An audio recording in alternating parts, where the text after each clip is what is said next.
Hello and welcome. This is my brand new series for Out of the Park Baseball 27, Chicago White Sox, starting with the 2026 season. Um, yeah, this should be a fun one. I don't know a ton about the White Sox other than, general things about the team. So it'll be interesting to approach this series. I'm gonna go through my settings real quick, so if that doesn't interest you, feel free to skip about a minute or two into the video, and then I will go over kind of general overview about why I decided to choose the White Sox and the look of the team on opening day. So, um, yes, settings. I do use the coaching system. I turn off owner goals. I'm just going to go through any changes that I make that are not the default setting. I don't like owner goals. I think they're generally just more annoying than anything.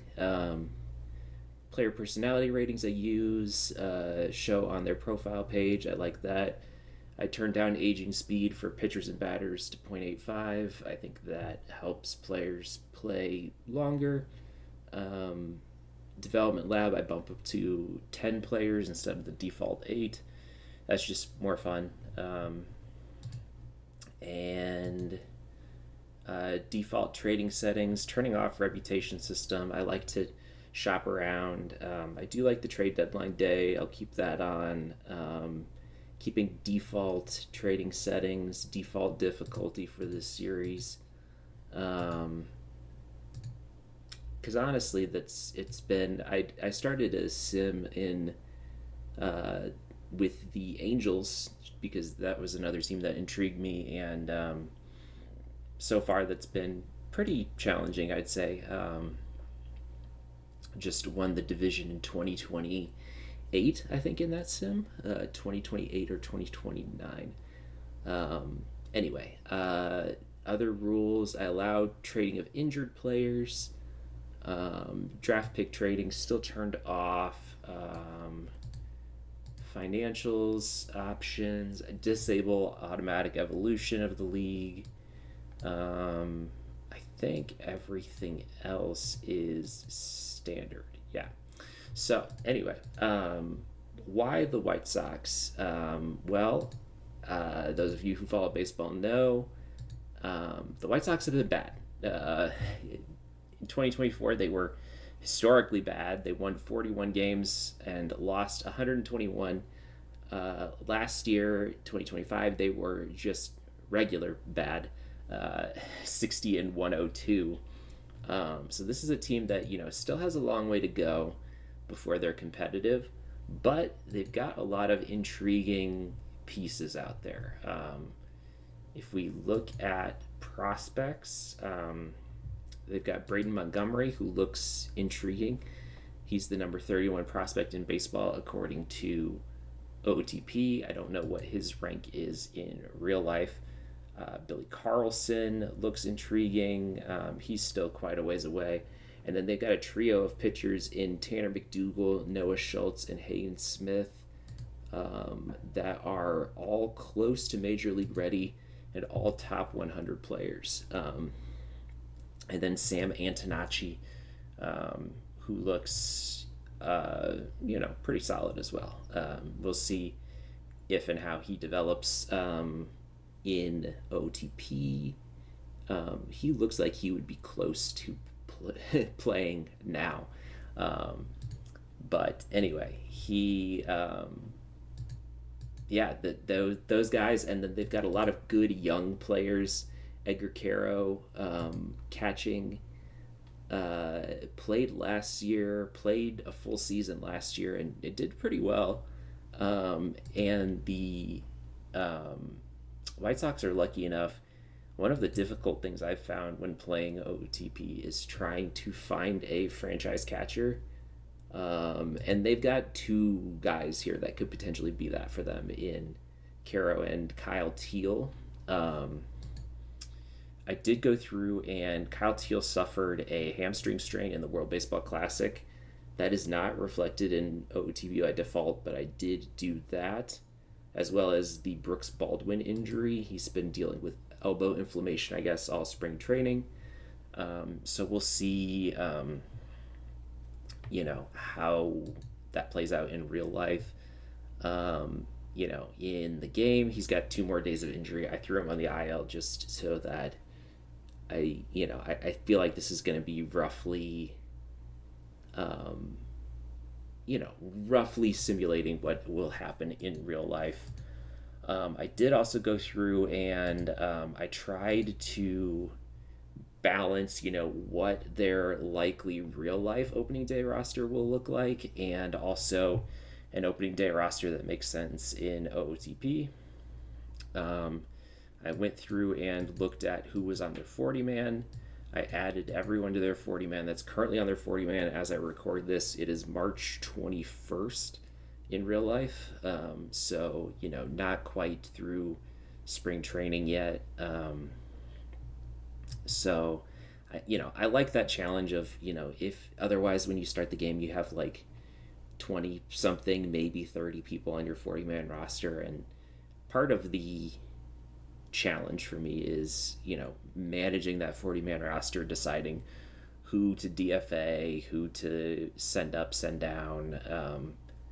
And, we still do have a few spots open currently because of guys that are injured. Guys like Baroa and Kai Bush, both dealing with Tommy John surgery, freeing up a roster spot because they're on the 60-day IL. So, and then some other guys that will not be. Drew Thorpe potentially makes an appearance this season. Mike Vassell will not. He's still over a year out from recovery, unfortunately. So, after having a good 2025, he will not be playing for us in the 2026 season. So, lots of good young players. Grant Taylor is another one who looks interesting. Shane Smith, only 25. So, there's a nucleus here that could do something shortly. And it's not like, the AL Central is lighting the world on fire right now. The Tigers won the division last year, I believe. And they won it with an 87-75 record. So, not even 90 game winner. So, this is a division that is not. It's not like, we're in the AL East where a lot of these teams will probably be good this season. The NL West will probably be competitive. The AL West has the Mariners, and we'll see how these other teams do. So the White Sox, this season will probably be quite bad still. Probably still under 500 team. But, as long as we keep improving, I think the division or a playoff spot is within our grasp within a few seasons. So it'll be a fun team to rebuild, especially since I didn't realize this when I started started the sim, but the White Sox also have the number 1 pick in the MLB draft this year. And these are all real life players. Carson Boleman is the expected number 1 pick. I'll wait until we get closer to the draft to fully make a decision on that. There's a lot of guys, I think, just remembering how my Angels sim went and how these guys look right now. Guys like Brady Harris would be considered. Roke Cholowski.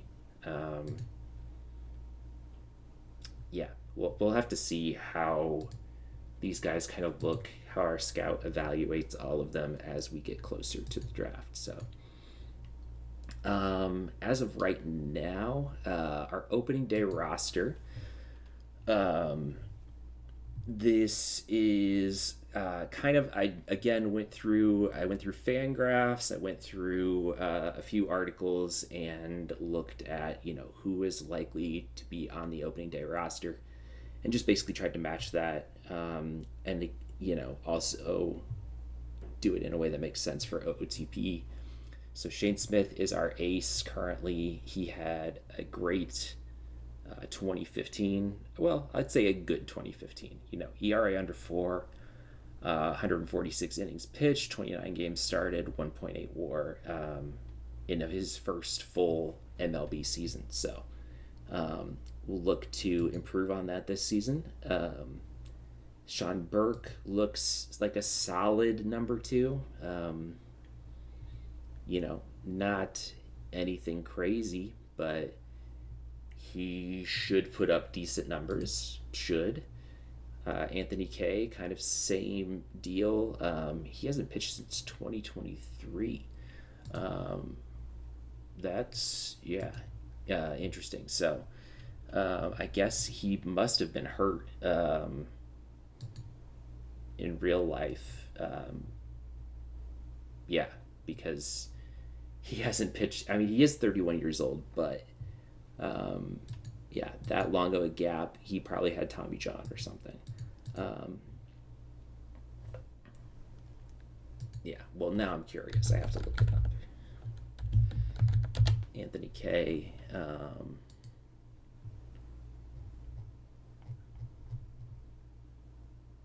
Waivers, free agency.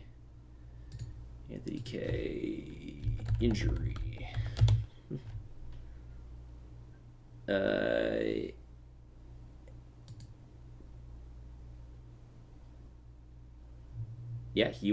He had Tommy John back in 2016, but then 2022 had a left shoulder issue.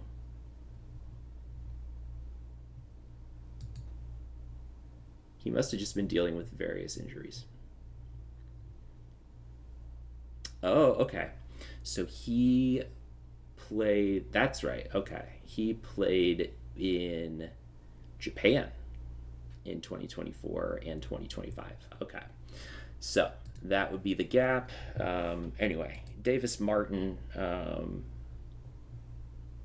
he's a kind of a question mark. I don't love his stuff.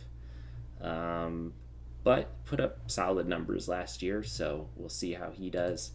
And Eric Fede, I think you'd say that, Fede, pitched for 3 teams last year, was not spectacular in his longest stint with the Cardinals, but, he's your 5th starter to start the year. Sir Anthony Dominguez, closer. The game by default wants Grant Taylor to close, but I think Dominguez will be their closer in real life, at least to start the year. I think that makes sense given his numbers in 2024 and 2025. He should be a solid reliever. Grant Taylor looks pretty solid. He's only 23 years old, 35 stamina. This is a guy that could potentially start in OOTP. Maybe 35 stamina is on the low end. He's also a guy that could be a stopper. So I have that set as his secondary role and also have him in setup. And we'll see how he does to start the season. And then the rest of the bullpen, Leisure, Baruki, Newcomb, Murphy, Paez, and Hicks. I think Paez is not guaranteed to make the team. He is a Rule 5 draft pick. I will be keeping him to start the year because he is a Rule 5 draft pick, because I can't option him down to AAA.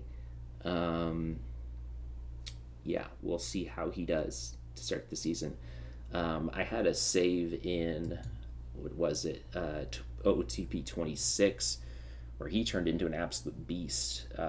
Claimed him off of waivers, and he became a 3.5, 4-star pitcher who was contending for Cy Young awards. So probably not going to happen here in this White Sox save, but you never know.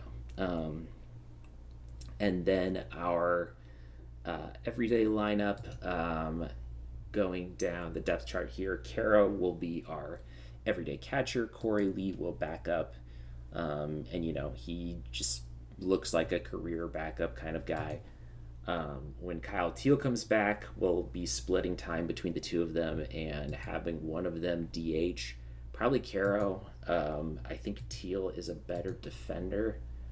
Yeah, Teal is a better defender, so he'll do a little bit of DHing once he comes back from his injury, and then it'll probably be Teal at catcher with Caro DHing.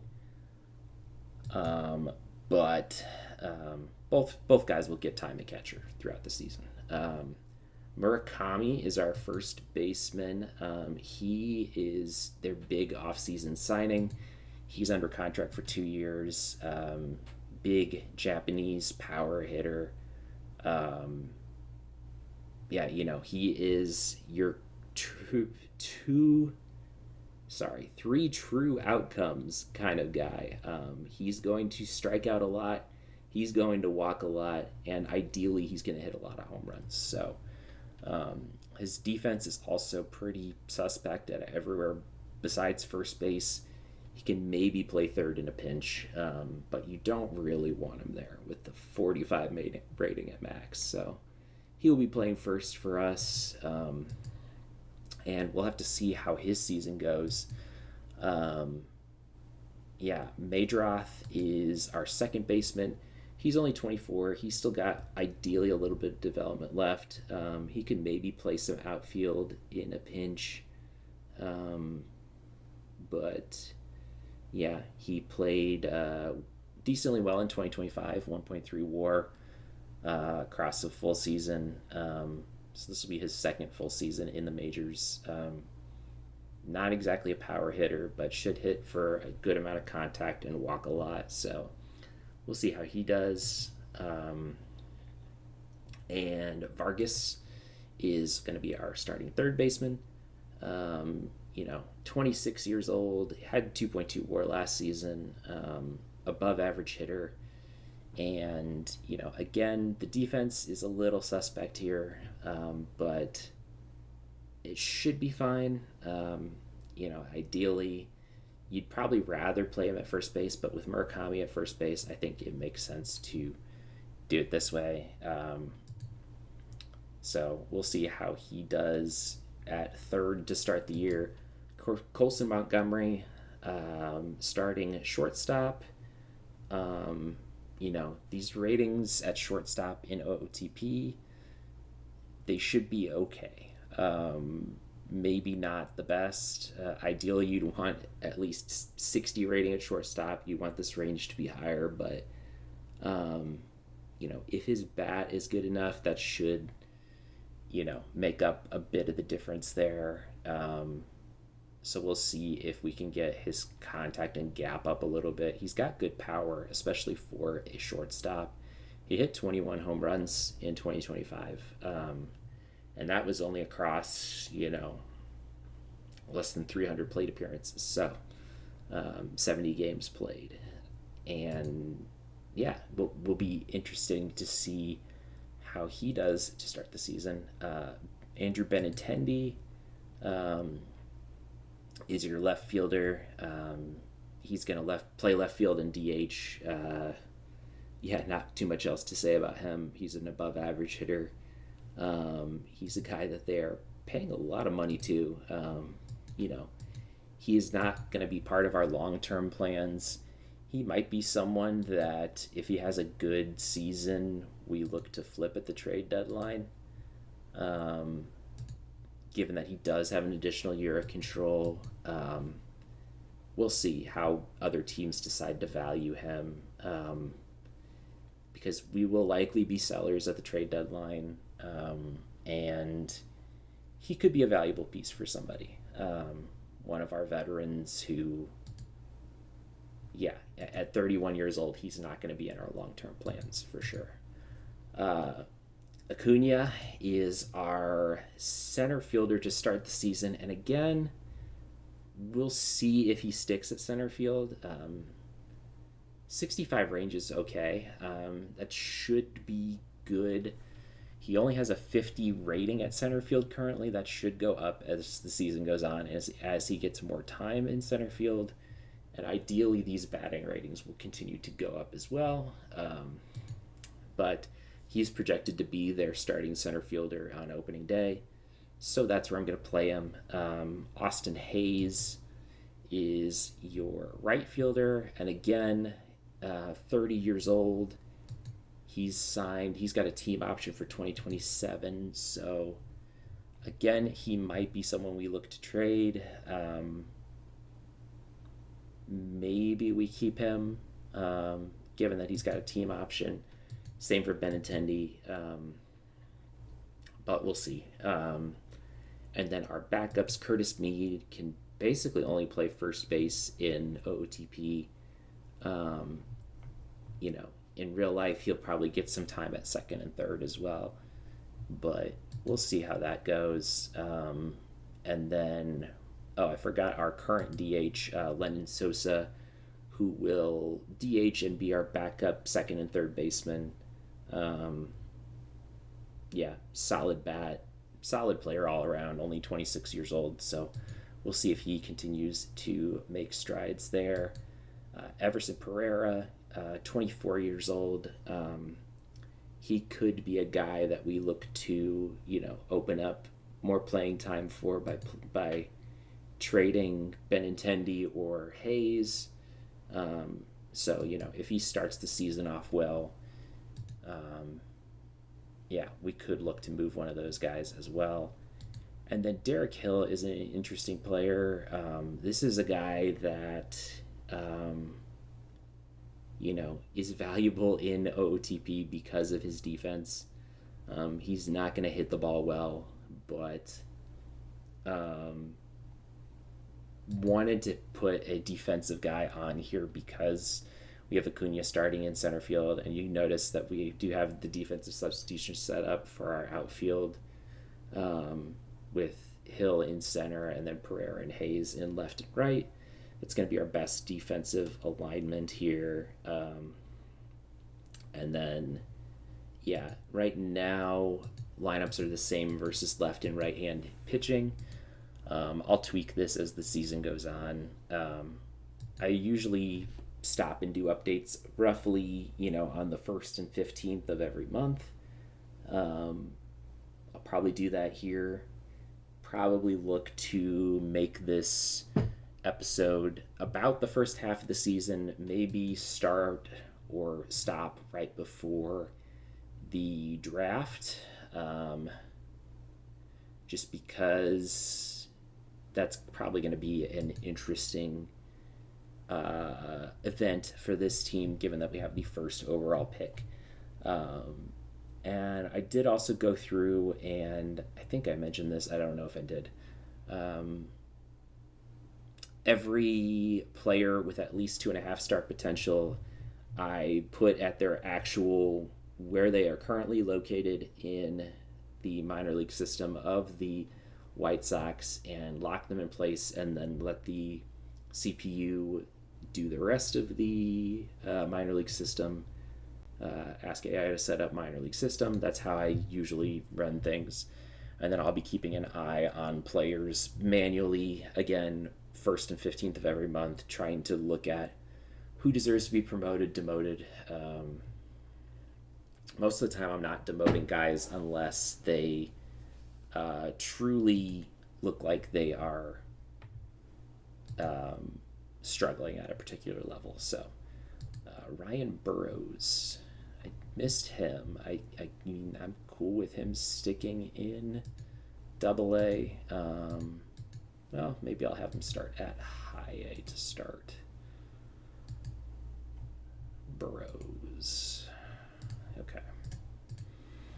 All right. So, we are at opening day. And, we're probably going to lose a lot of games to start the season. So, I'll go ahead, and I like doing always start highest rested. And looking at waiver wire, there's no one on the waiver. Well, 2 guys on the waiver wire.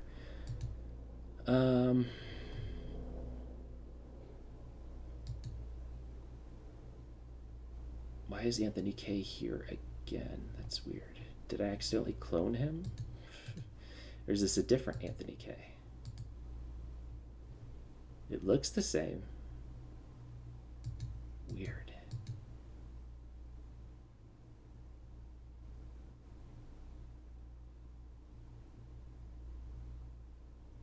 I don't understand.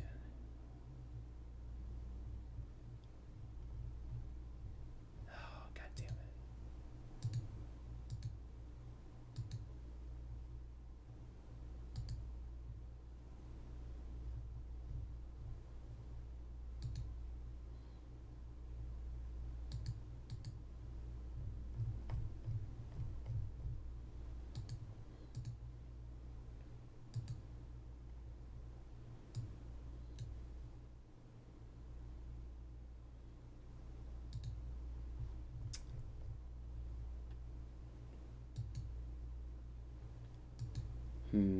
All right, I may have to deal with this, but we'll see. Yeah, because it looks like it took my free agent class from my other save and put them in here. So I need to figure out how to undo that.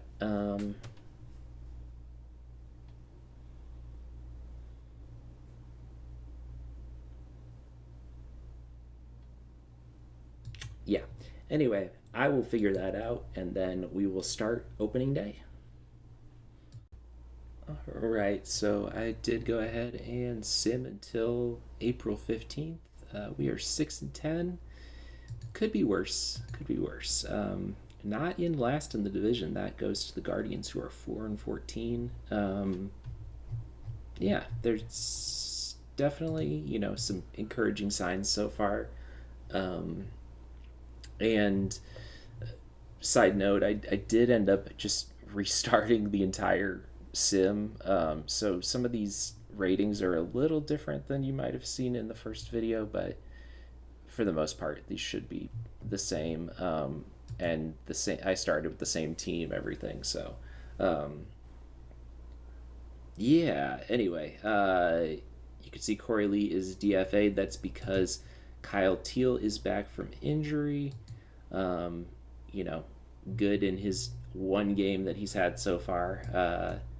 He was actually DHing that game, but he will be our primary catcher going forward, and then Caro will be DHing, although he has not hit well to start the season. So we'll have to see how things go here. As far as our pitching staff goes, starters have been up and down. Shane Smith has not been good, even though he's supposed to be our ace in our rotation.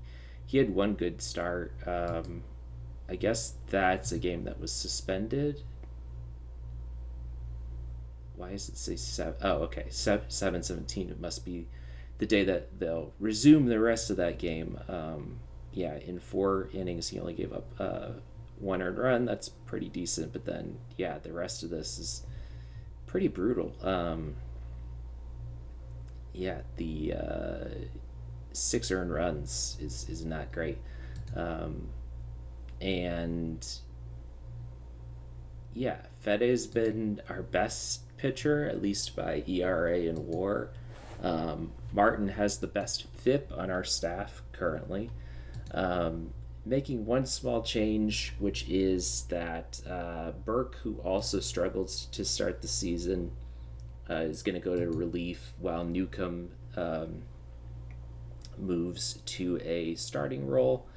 He should be able to start and has done well across 11 innings pitched, small sample size, but we'll see how that goes. Our bullpen has been significantly better than our starters to start the year. And then as far as our hitters go, no one really lighting things up. Pereira's done very well in small sample size. Sosa has done well in small sample size. Yeah, I mean, everyone's got a small sample size right now. Worried about Caro, worried about Benintendi and Hayes. Neither of those guys have options, so if they struggle, I mean, do I look to trade them or DFA them or what? I don't know. Or just let them ride it out and hope that they, recover some value. I don't know. I'd currently rather be playing Pereira over both of them. But, again, very small sample size, so we will see if they kind of turn things around here in the rest of April. Not looking to bring anyone up from AAA yet unless there are injuries.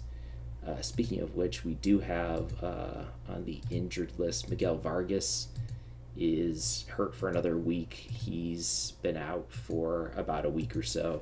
4-4 was when he was hurt. He was doing well to start the season, so we'll be glad to have him back in a week. Sosa has been starting at third in his absence. So, and then in AAA, McDougal doing quite well to start the season. 2.61 ERA. Again, small sample size, but he's also already on the 40 man. So we'll see if he gets a call up sooner rather than later, especially if our starters continue to struggle here. And in terms of batting, Andy Weber going off across 11 games started.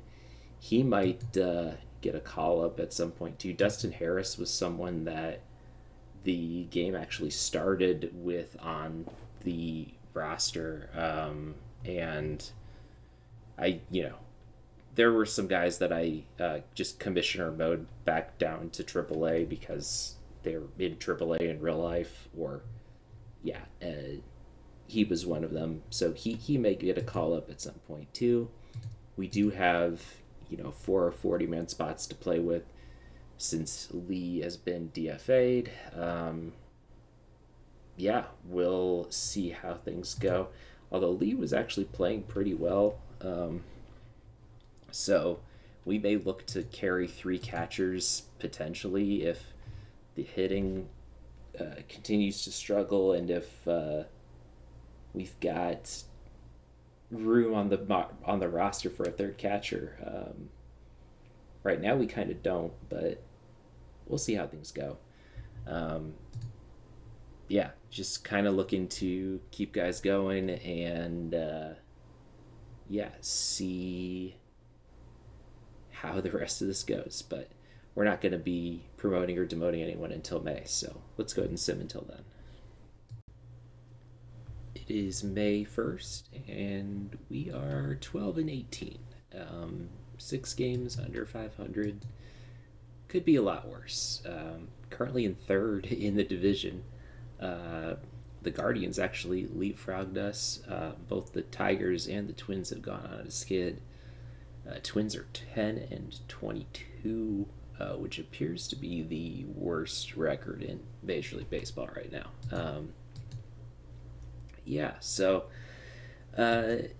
Still not great, but could be a lot worse. Shane Smith's still struggling, I'd say, although his last few games have been better.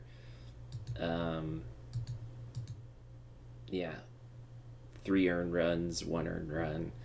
Hopefully he keeps that up and the ERA keeps going down. We're going to give him a chance to work through it. Some of our other pitchers, we're going to kind of shuffle stuff around and see what works here. Jedrickson Paez has been good to start the season. So we're going to try to give him a chance at starting a game. Looks like somehow he's started a game already. I don't know how.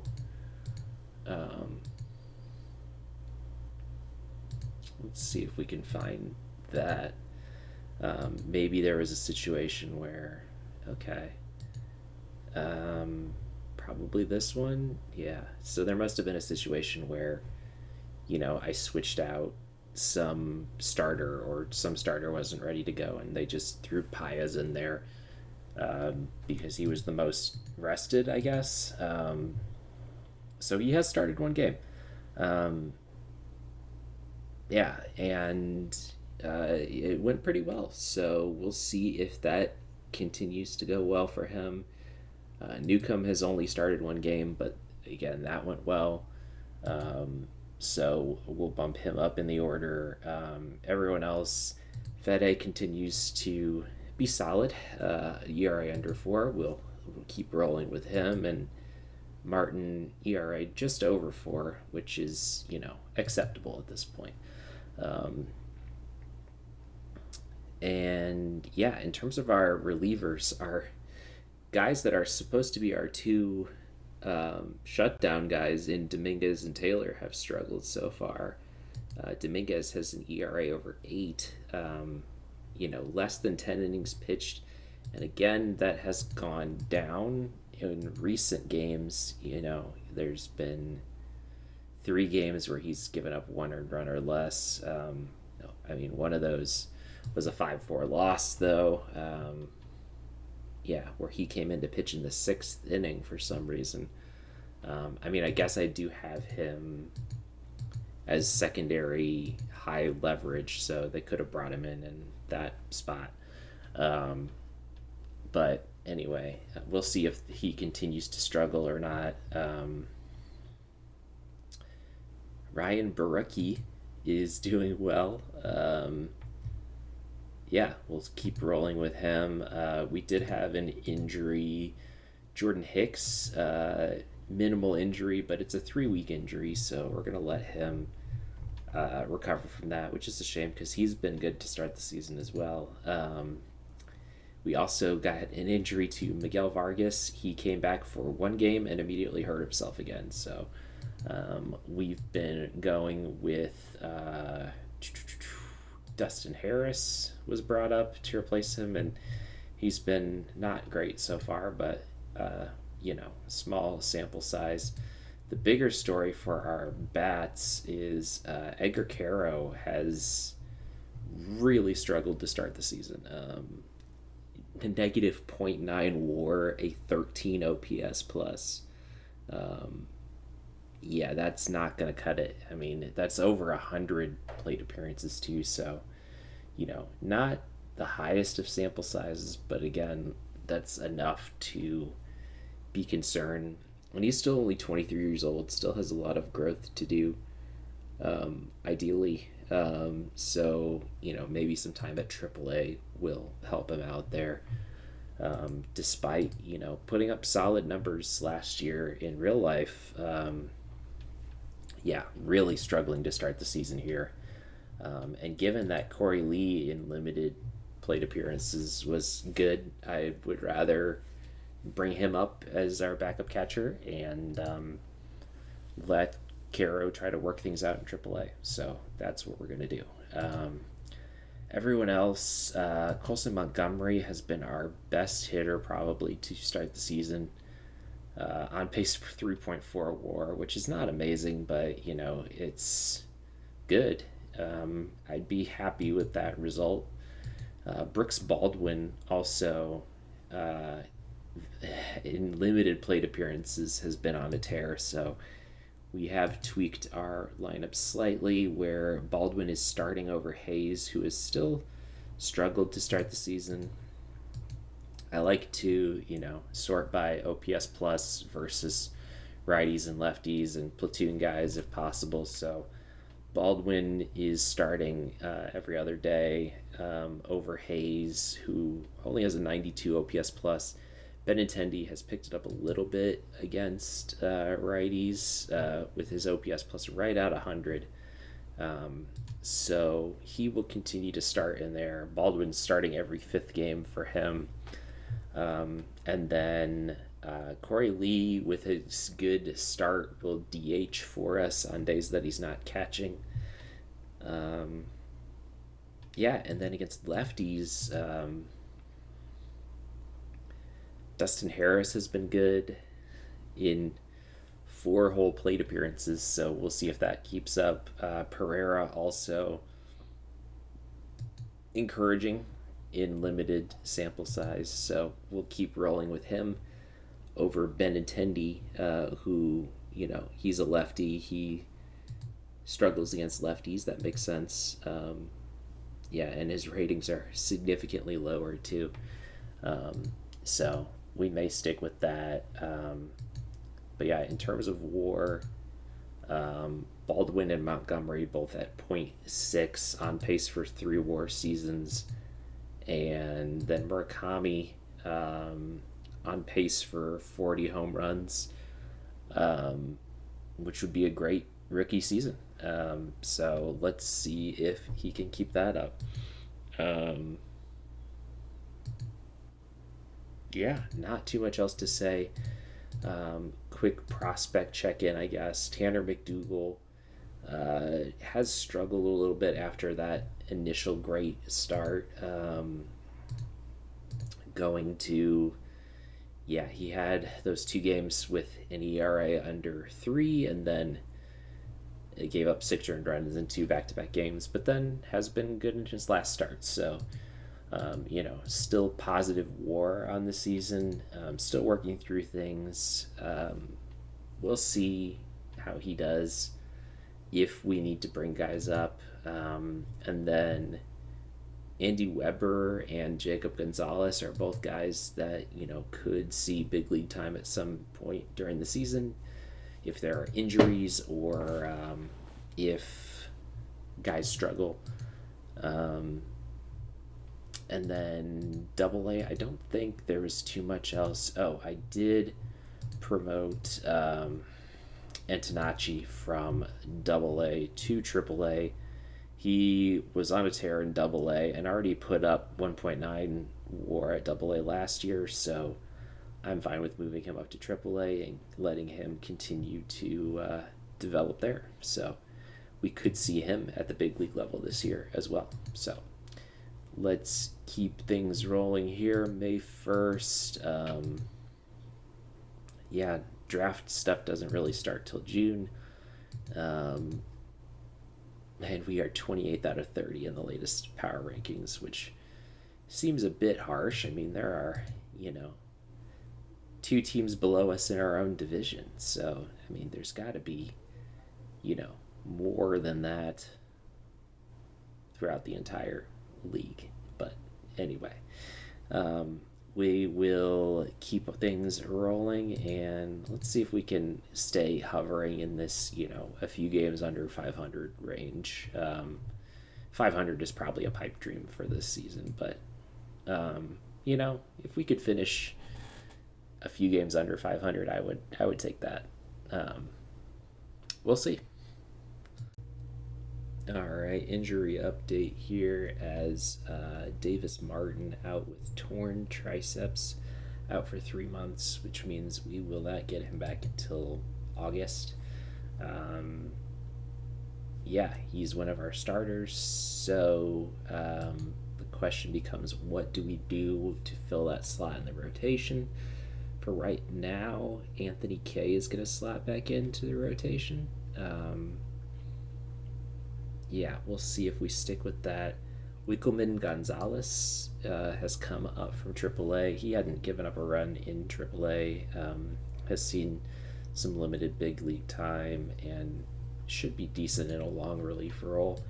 The other option I toyed with was Noah Schultz. Has been good to start the season. He's our number 46 prospect.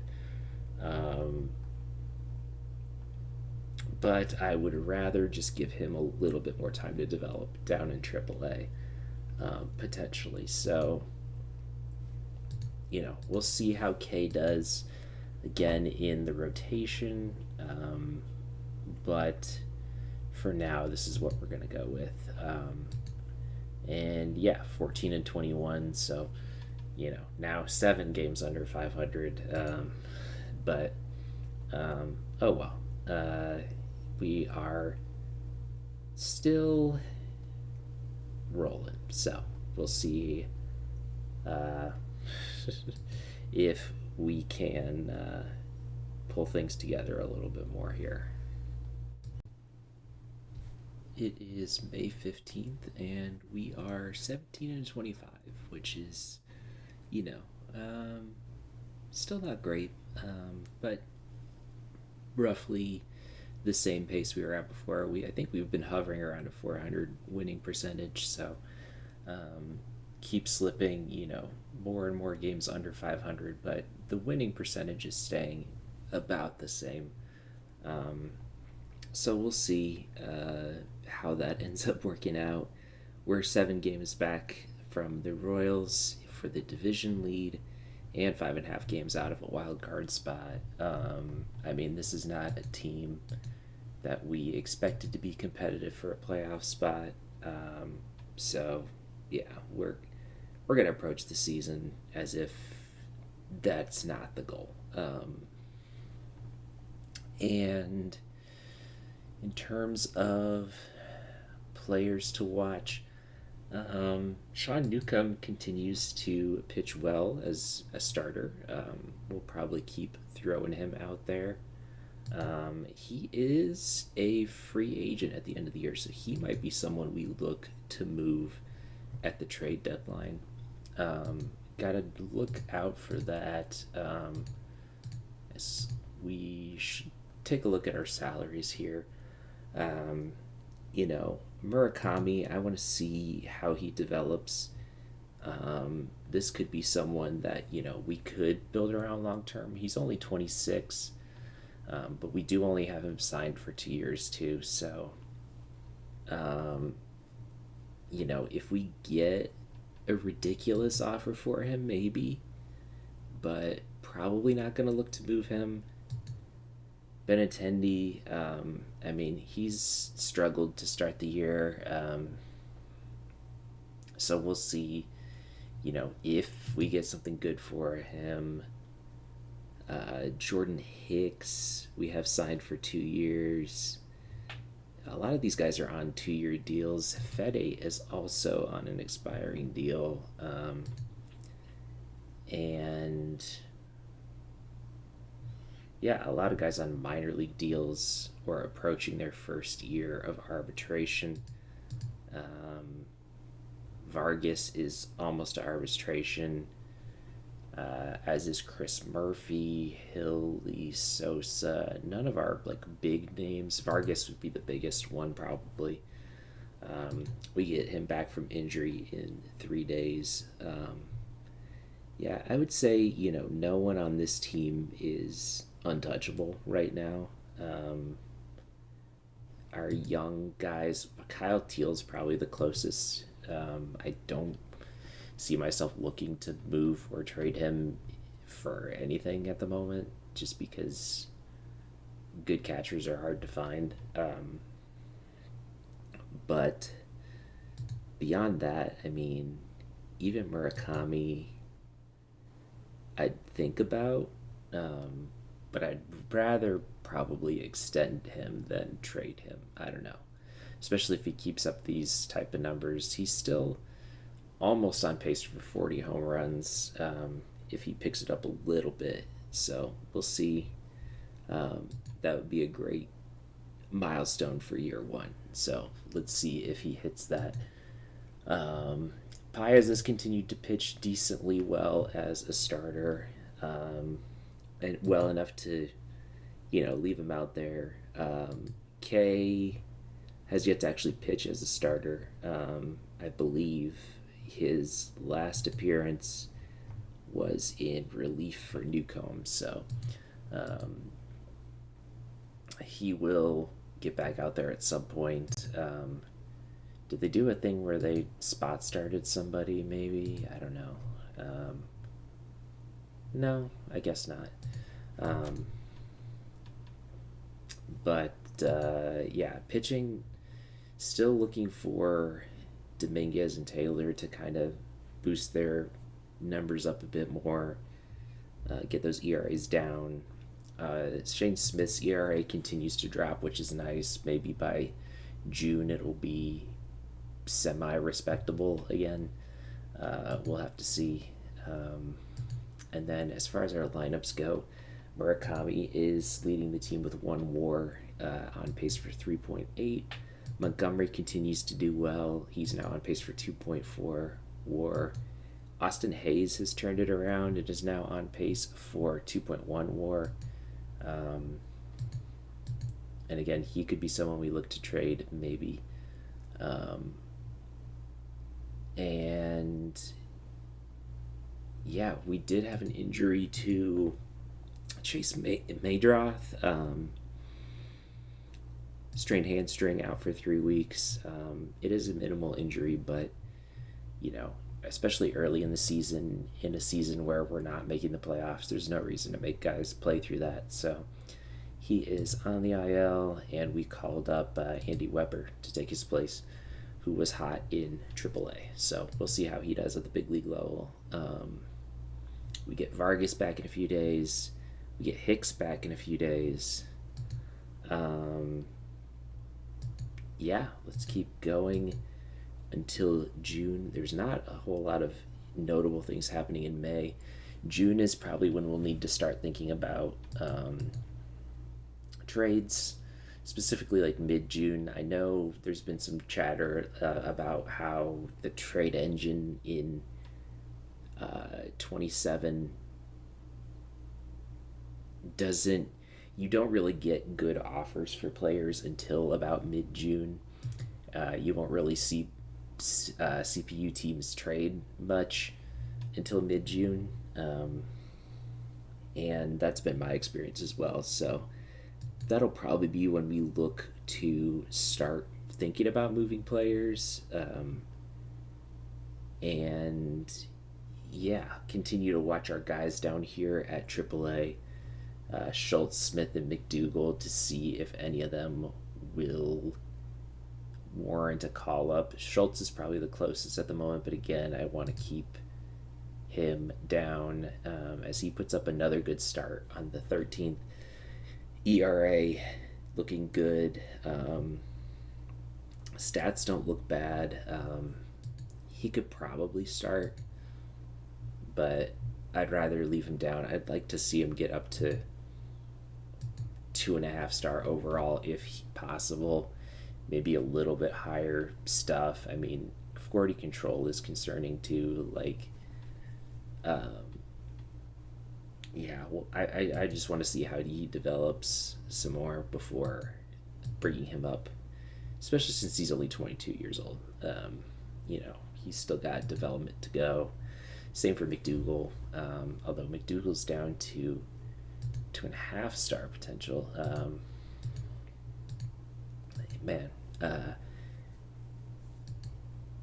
that's a bummer, but oh well. We look to sim through the rest of May. So next update will be June 1st, probably, unless there's more injuries or any important updates to make you aware of. So yeah, we will go till then. It is now June 1st, and we are 26-32 after going 500 in the month of May. Yeah, it's possible this team is better than I expected. Still not good, given that we're 6 games under 500, but yeah, better than I expected. We're currently second in the division with a record under 500. The rest of the division quite bad this year, besides the Royals. And we're only 5.5 games behind them, which is not terrible, and 8.5 games out of a wild card spot. So, the pitching has been good. Overall, 13th in starter ERA, which is not great, but 3rd in bullpen ERA, which is encouraging. Shane Smith has gotten his ERA down. If you look at his splits by month, obviously he had a terrible March and a bad April, but then if you look at May and I don't know why it says July, it should be June. Anyway, and is that June? I think it's... No, it's not June. Okay.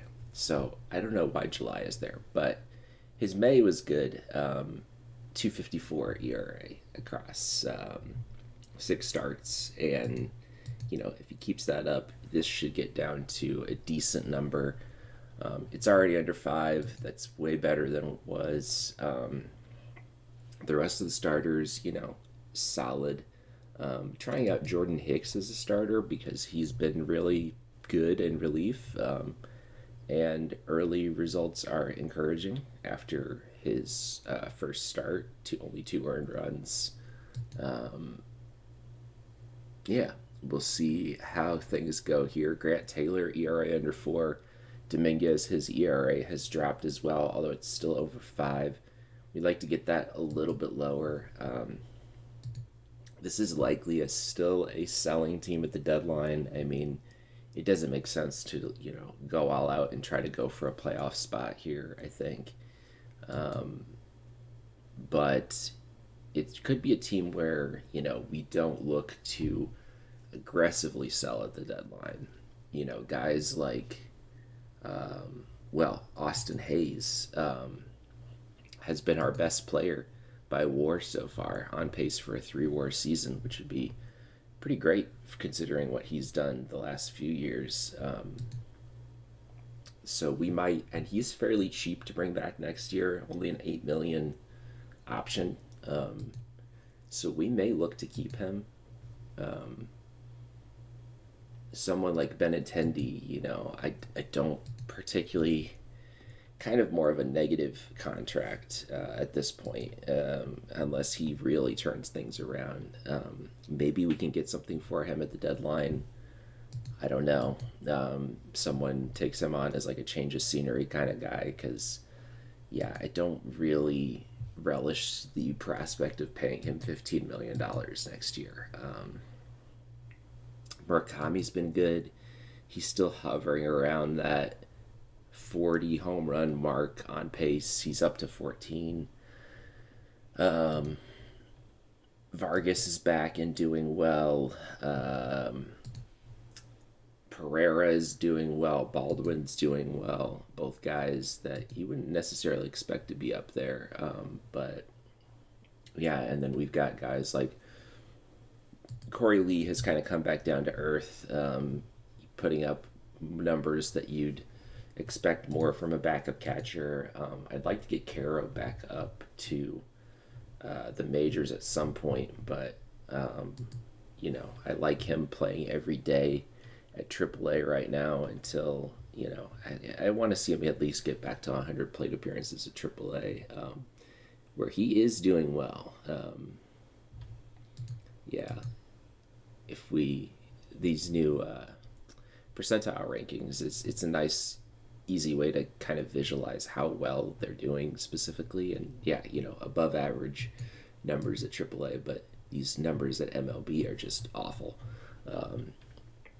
So I'd like to see maybe some of these skills go up a little bit before bringing them back up, but we'll see. Kind of depends on how Lee does, how in the hunt we are for a playoff spot. We'll have to see. And then Schultz is, he dropped off a little bit in terms of his numbers. Still would be, the guy that out of our top pitching prospects I would most consider bringing up at the moment, but still not the time yet for that. We do have Baroa and Bush potentially looking to get back in the bullpen. Bush has been good across 5 games. Maybe we'll give him a chance at the big league level. Baroa, probably not. He's probably going to get DFA'd. Yeah, so we're going to keep going here. Still figuring out how I want to do this episode. I will probably, for sure, I want to go to the draft combine. And given that we have the first overall pick, that'll be interesting to see how the draft pool class looks. I haven't looked too deeply into it yet. And then I'll probably do the first year draft in this episode as well, and then do the trading deadline and the second half of the season in the next episode. So let's keep going here. Just some ahead a few days to the trade combine, and then I'll show kind of my thoughts on all of these upcoming draft prospects and give a brief update on this season as well. So it is June 7th now, time for the draft combine. One thing I forgot to mention last time is that currently in the All-Star voting, Austin Hayes is getting votes. He's third for right field behind Springer and Abreu. Springer not even having a particularly good season with just 0 WAR currently. Are they actually playing him in the field? They are. They're playing him at right field. And he's probably more of a DH at this point. But yeah, and then Abreu, yeah, having a great season. His nomination I will not question at all. But Austin Hayes also having a great season. He's putting up negative numbers in right field with a little bit of time at left field too, and yeah, on pace for almost a 4 WAR season. So definitely a deserving nod there. I do have it turned on where every team will get representation in the All-Star game, so someone on our team will be an All-Star no matter what, likely him, but we will see. Anyway, to the draft combine. And we are 28-35, about the same winning percentage as we were before. Nothing particularly interesting to go over there. The draft combine. I usually do about 18 people. That lets the scouts stay occupied and not, I think, busy is the next level up. Let's see if I add another player on there. Oh, well, it didn't change, but Alex Harrington I don't want on there. Anyway, if we go to, I made a short list too of, we'll separate out batters and pitchers. I've also got my views for pitching draft and batting draft. In terms of guys that we would think about taking with the first overall pick, Liam Peterson stands out. He's 20 years old. He's already slightly developed 40 stuff, 40 movement, 35 control. He looks pretty solid overall. He's got high work ethic and baseball IQ, which is something I like to see. He looks solid. He's got 5-star potential, 4-pitch mix. The only thing that gives me pause is that if I were to evaluate our system at the moment, starting pitching would theoretically be a strength, with Schultz, Smith, and not Larson. Who is the last? McDougal. Right at AAA, ready to come up. So again, you don't necessarily, in the draft, you just want to mostly take the best player available, I'd say. But there's also a lot of intriguing pitchers in the kind of 2.5-star range, I'd say, or 3.5-star range. Guys like DeCaro, Constantine, Morningstar, and then even like Caden Wachter. I think that's how you'd say that last name. Grayson Willoughby. Maybe not him, but these would be guys that I wouldn't mind taking in like the second round and later. So I'd say it's fairly deep when it comes to pitching, at least for the first few rounds. And so I wouldn't necessarily mind passing on Peterson and taking 1 or 2 prospects later on. When it comes to batters, though, there's not a lot of there's no one that stands out to me as like, yes, this is definitely the first overall player, a guy with, say, 5-star potential and like 2.5-star overall that could immediately slot in at like AA and play, which you'll see that I think in some of the other drafts. since this is a real draft class, I think some of the numbers are a little more muted than they maybe would be. But um, yeah, I do like Elaine Gomez Gudinho, which is not a name I recall seeing before, which gives me a little bit of pause in that maybe my scout is over uh, evaluating him potentially. But if we go by our scouts numbers, he's got 30s across the board at age 18. He's got good defensive ratings at catcher. He's got high work ethic. Typically you'd probably want to take a college player here, just because they have a higher floor. But I don't know. He's intriguing at least. And then there's a bunch of guys. It jumps straight from a 5-star potential to 4-star potential here, all the way down to 3.5-star. Guys like Brady Harris again look intriguing. Kind of the same deal. Um, yeah, I think his defense. Gomez Gudino's defense is maybe giving him that extra boost over someone like Harris, who has like good defense but not like spectacular. Um, but his hitting ratings are solid as well. Brady Harris, I think he's projected to go high. Grady Emerson also projected to go high. Also has good defense. So maybe we'll take someone like that. Eric Becker. Um, yeah, I mean he's slightly more developed, but also slightly older. Um, yeah, I mean you've got guys here.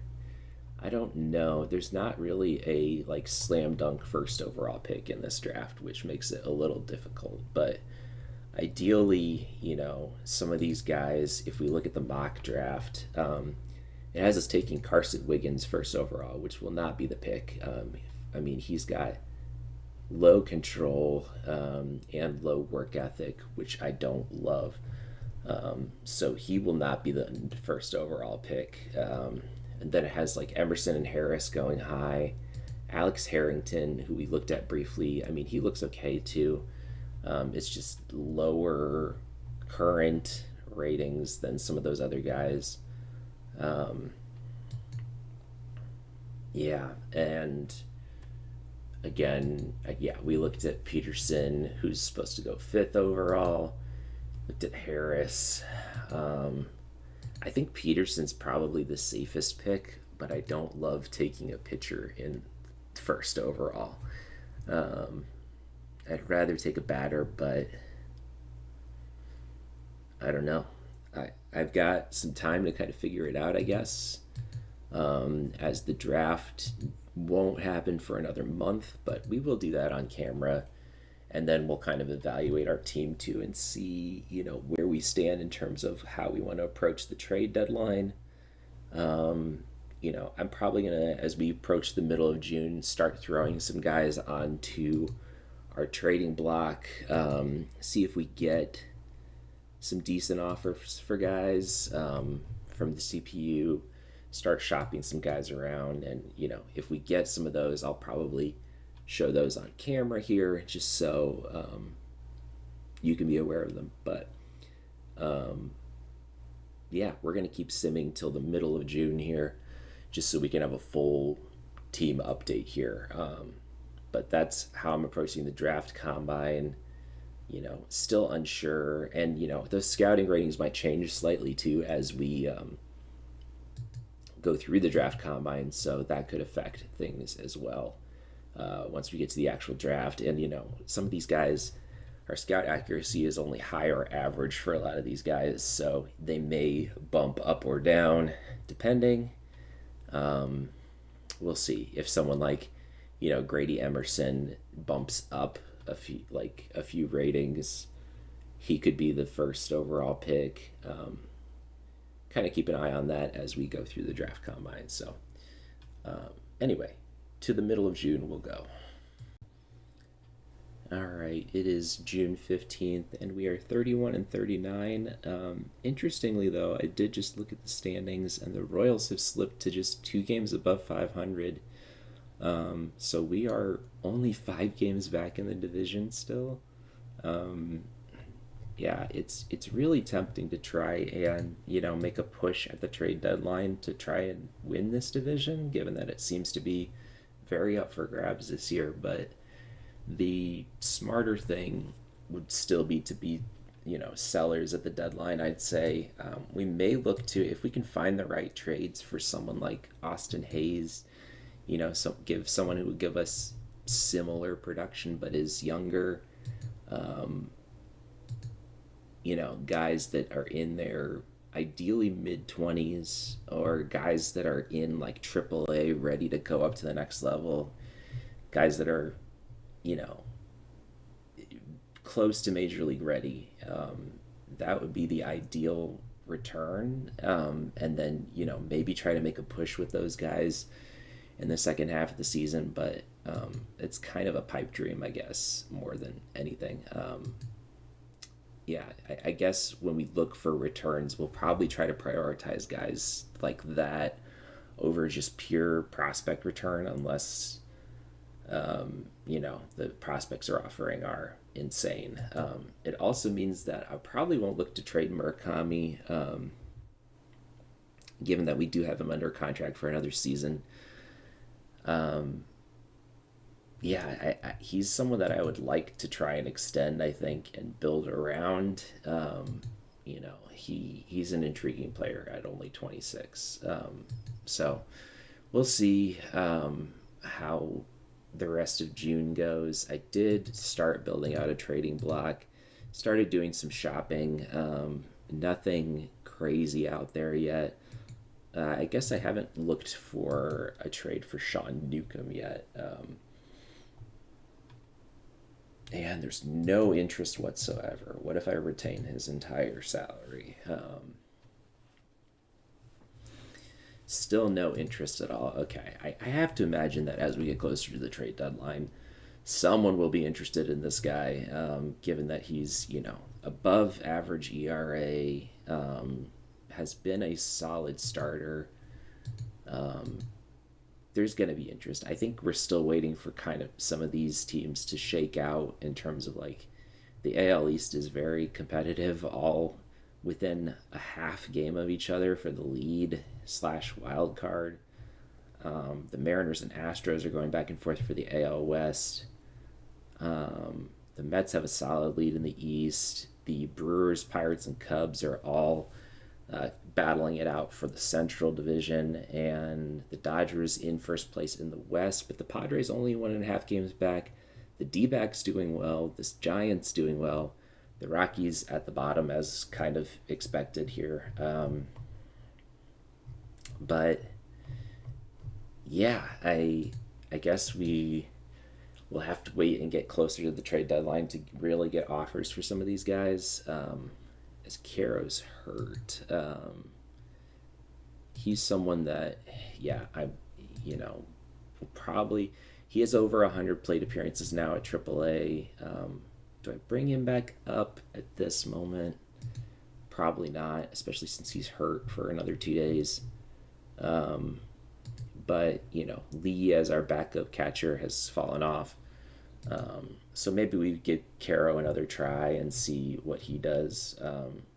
Forgot to mention, by the way, we have OOTP God, Drew Romo in our AAA system, putting up solid numbers. In real life, though, he's been DFA'd by several teams before making it to the White Sox AAA system. Yeah, in past versions of OOTP, he's been an absolute god thanks to his catching defensive ratings being excellent. But we'll see. It seems like I don't know if this is a glitch or what, but it seems like most of the like fielding stats for catchers have been nerfed significantly. Like framing runs typically, like if we look at the top framing runs for all catchers right now, all batters, we'll do all catchers, and then fielding stats, sort by framing runs. Currently, the leaders in the league have zero point 0.3 framing runs, and these are guys that, in the past you would see this number get up to, I don't know, higher than zero point 0.3. It was like 5, 6, 7, 8, 9 framing runs for the season, and now it's at zero point 0.3. So I don't know if that's intended or if that's a glitch. But anyway, yeah.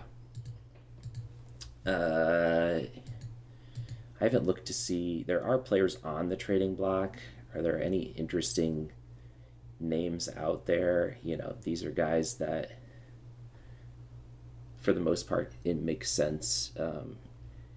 The trading seems to be still kind of a mixed bag for me from what I've seen. I think most of the trading makes sense still, but then you've still got guys like, I don't know, in my other save, the Cubs were semi-competitive for a wild card spot and shopping their. They somehow got Shea Langoliers and they were shopping him at the trade deadline, and that was a weird that they didn't have a backup catcher that was comparable to him. So some weird stuff there. In terms of guy, like maybe the trading block is still representative of like, if you give me a good enough offer, I would trade it, but otherwise, no. Yeah, so and Minnesota being a seller makes sense. Colorado being a seller makes sense. The Angels being sellers makes sense. In my Angels save, I did trade Moncada at the deadline for a good return because he had a good season, but he's just having an okay season here. Yeah, I'll kind of want to watch these guys with interest here. Is Angel Zerpa is their fifth starter after signing a major league contract with them. Doing quite well, actually. Anyway, when it comes to the White Sox, we will be sellers. The degree to which we sell remains to be seen, but any major notes? In terms of our current team, I brought up Austin Voth from Double-A. He had put up 2.31 ERA and 8 starts, so I thought, why not? We'll give him a chance at.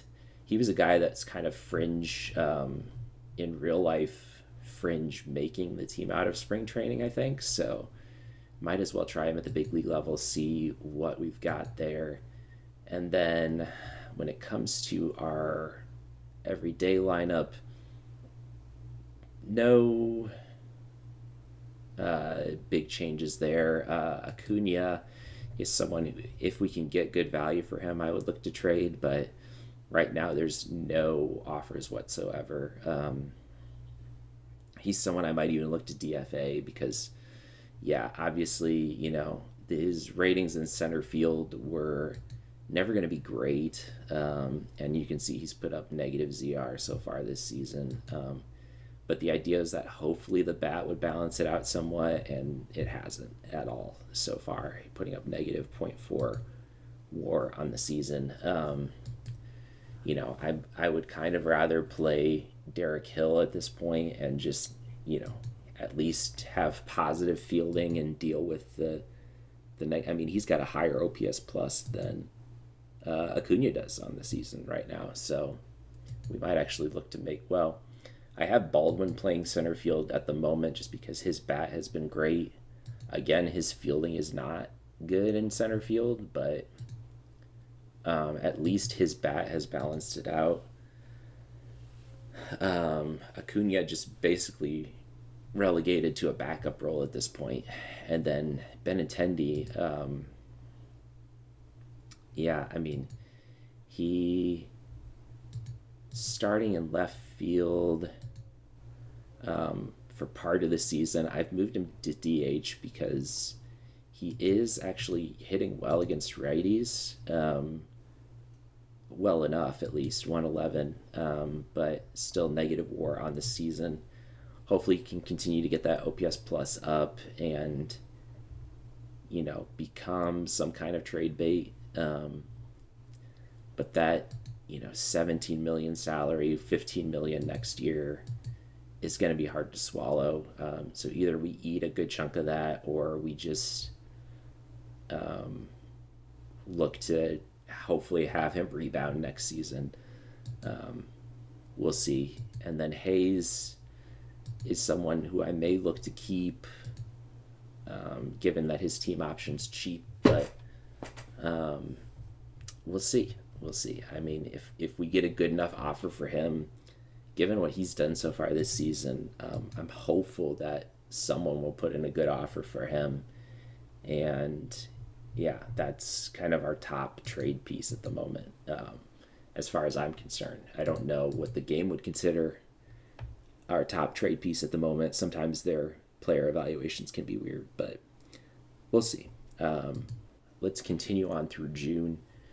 And yeah, we'll go to the first year player draft. Well, first June 1st, and then the draft, and then that'll be the end of the episode, will be the first year player drafts. And then we'll get into trades and such next episode. But, there's always the possibility we look to make a few trades before then if something good comes up. So we'll see. All right, so we do have our first trade here. Sir Anthony Dominguez going to the Giants for some prospects. Dominguez has been, okay on the season. Not really what you'd want from a closer.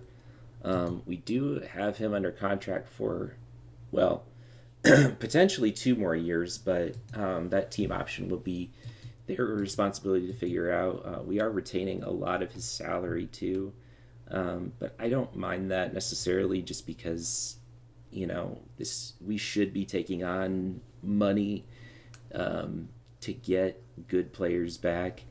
The big get here is Luis Matos. He looks solid overall. BABIP is kind of low, but could improve still. He is 24, so probably not too much more development left, but the biggest thing for me is that, well, first, he's had encouraging hitting in very low sample size at the major league level, and his defense looks really solid. Like, he could actually play center field for us. His defense across 6 games hasn't been anything to write home about, but theoretically a 65 rating at center field with 70 range, like, that should play in center field and be an immediate upgrade. Dakota Jordan, kind of more of a throw-in. He is only 23 though, so he's got some room to potentially improve. I like his power. We'll see if he develops into anything. And then Daniel Susak, who was a Rule 5 pick for them, he'll become our new backup catcher. He's been, okay throughout 2026 so far. He should be an upgrade at backup catcher over Lee for us. So, and he's only 25. So, do we really need another catcher when we got Caro in AAA? Probably not, but it didn't cost us anything additional to get him. So, yeah, I think this trade makes sense. Let me go ahead and complete this, and then I'll have to do some roster rearrangement to make the pitchers and roster complete, since we're giving up a pitcher and we are getting 2 batters back. So we'll complete this trade, and I'll show what our roster looks like in just a second. So here is our new starting lineup. As I guess I haven't gone over this in a little bit too, so it's a good time to kind of reevaluate everything. Shane Smith, ERA back up over 5, which we don't love to see, but he's still theoretically our ace, still gets that number 1 spot. Anthony Kay has quietly had a solid season, ERA just over 4. Love to see him get underneath that mark, but He's on pace for a 3 WAR season. We'll definitely take that, especially since we've got him under contract for 2 more years. Not really looking to trade him again unless we get some ridiculous offer. I guess I'll put him on the block and see if there's any interest out there. Jordan Hicks, still only 29 years old, and again, encouraging 3 starts so far.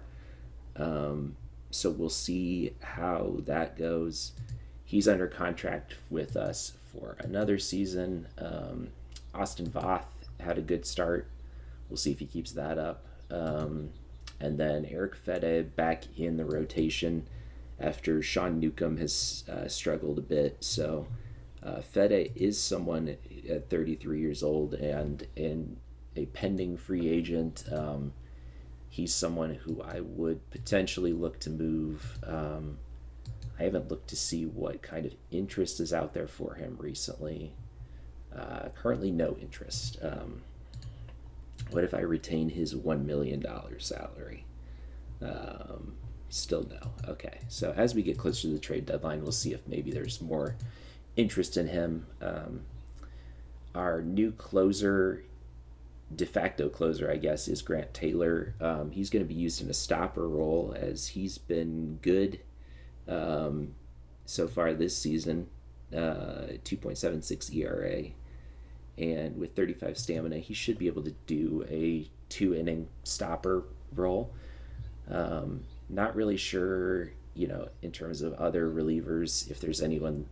No one really stands out in terms of who should be a setup man. So just kind of have a smattering of middle relievers and long relievers. Drew Thorpe comes up after rehabbing in AAA and doing well in his 7 games there. So we'll see how he does in the big leagues. Gonna kind of keep shuffling this around until I find a combination that works. And then Luis Matos slots in as our everyday center fielder. Interestingly, Vargas is no longer starting at third. We do have Brooks Baldwin there. His defense is not going to be good at third, at least to begin with. But I want his bat in the lineup. I usually prioritize bat over defense at positions like third. But definitely center field we want, ideally bat and defense, but if I have a choice, I'll probably go with defense there. Hill, has some potential there as well, so he's going to slot in every 5th game. Just to kind of see what we've got there. And then we've got our defensive alignment set over here. Mainly to replace Baldwin and then kind of rearrange our outfielders in terms of best to worst. Not worst, but usually how I slot them in is best defender at center field, second best at right field, and then third at left field. And it just happens where normally, if he was fully experienced in right field, I'd put Derek Hill there. But since he's got a 75 rating in left field and I don't want to train him up in the middle of the season, Pereira goes to right field instead there. So, and then against lefties, Suzak slots in as our backup catcher, and then he'll get the start against lefties. He's got a slightly better OPS plus than Teal does, so Teal will get a start every other game against lefties. And then Matos has struggled so far against lefties, but again, I want his defense in there, so I'll put Hill in every 5th game again, and we'll see how that goes. Benintendi and Hayes both struggled against lefties so far this season, so they will get the bench. Actually, most of our team has struggled against lefties this season. Only Vargas has an OPS plus over 100, so that's not great. But the hitting against righties is encouraging, though. Most of our team is above 100 there, except for Maydroth and the backups there. So, Yeah, we if we get our choice, um, ideally, we're mostly facing right-handed pitching in the next few games. Oh, and then to make room on the roster, Corey Lee has been DFA'd as well as Acuna. We'll see if he gets picked up. If he does, I'm not going to be too concerned about it. There's been no trade interest in him so far. Lee passed through waivers earlier, so I'm not too concerned about him. And we do still have two open slots on the 40 man as well, so we got some flexibility there. We're 33 and 42, still kind of hovering around that 440 winning percentage. We have slipped down to 6 games back behind Kansas City as Cleveland's actually passed us for second place in the division. So we'll see how this goes. Yeah, let's sim through the rest of June. All right. It is July 1st, and I think we are officially sellers now as we have another blockbuster trade here set up with the Guardians. I normally don't like trading within the division, but I think this makes a lot of sense. I try to, at least justify, um, you know, trading with CPU teams in a way that makes sense. So, like, if the Twins decided to sell off, the Twins wouldn't be trading for Austin Hayes, right? Because they are 36-51. They're not going to the playoffs this year. It doesn't make sense for them to give up prospects for a 30-year-old hitter. The Guardians, on the other hand, I've mentioned before, this division is weak. They're only 2.5 games back. They're 3 games under 500. I think you could make an argument that, they want to make a push here. And their offense is not great. 12th in WAR in the AL. And their production from their outfielders has not been great. So I think this makes sense. Austin Hayes going to the Guardians, along with Tanner Murray, who's kind of, just a AAA guy, 26 years old. It will free up a roster slot for us as well. He's been good at AA. He was not great in very limited time in the big leagues this year. And then Jared Kelenic, who is 26. This is kind of who he is. He's probably going to be more of just a quad A type player. I don't mind giving him up. For a team like the Guardians, it might make sense because he could potentially slot in and be like a backup outfielder for them.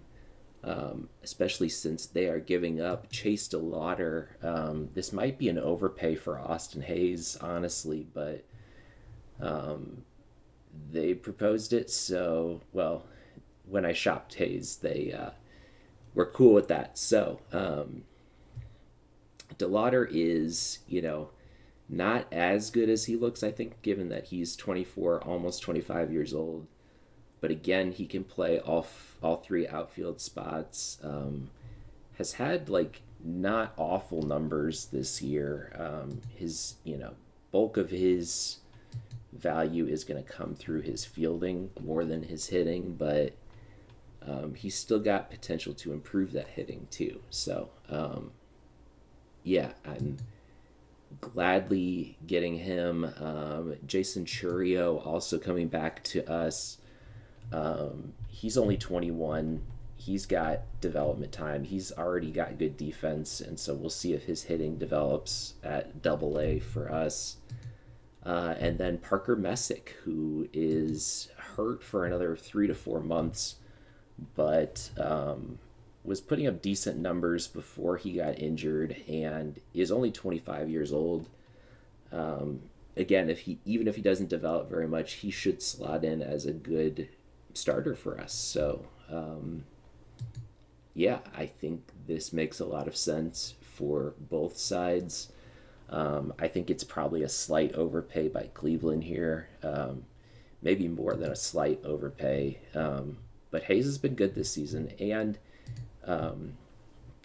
there is the team option for next year as well that we're giving up. So you're getting 2 seasons of Austin Hayes out of this trade, which may come back to bite us next year if we decide to compete. But um, yeah, I think this is a trade that we have to make, and we are officially sellers here.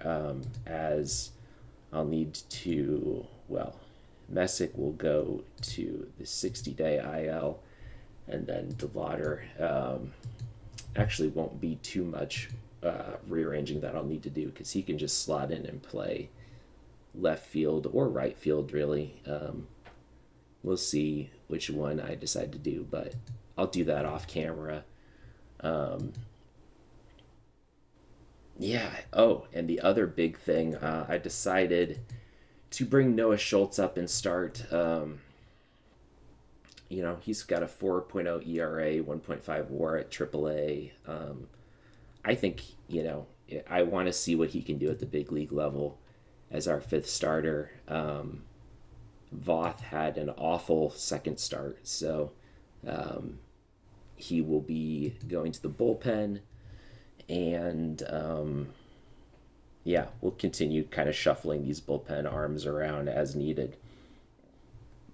I won't really comment too much on that, given that the starting situation is probably more interesting than the bullpen situation for a losing team.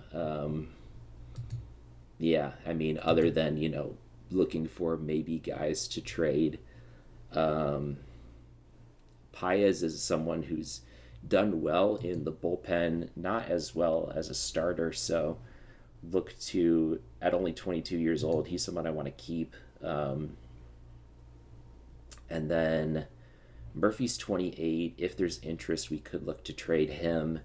Taylor's only 24. Yeah, 24. We were keeping him. And then as far as our starters go, I probably want to keep Hicks. Probably want to keep K, given that K has 2 more seasons with us, and is putting up solid numbers.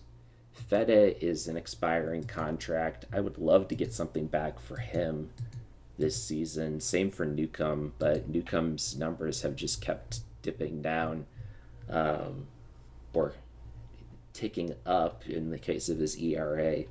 Uh, yeah, he will not be back with us next season regardless. So we'd love to get something for him at the trade deadline if there's any interest, but I don't know who's going to be interested in a reliever with an over 5 ERA. So we'll see.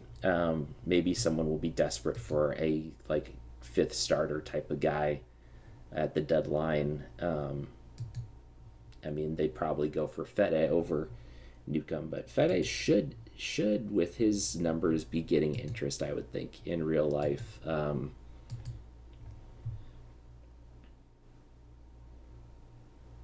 And still no interest whatsoever, which is, surprising.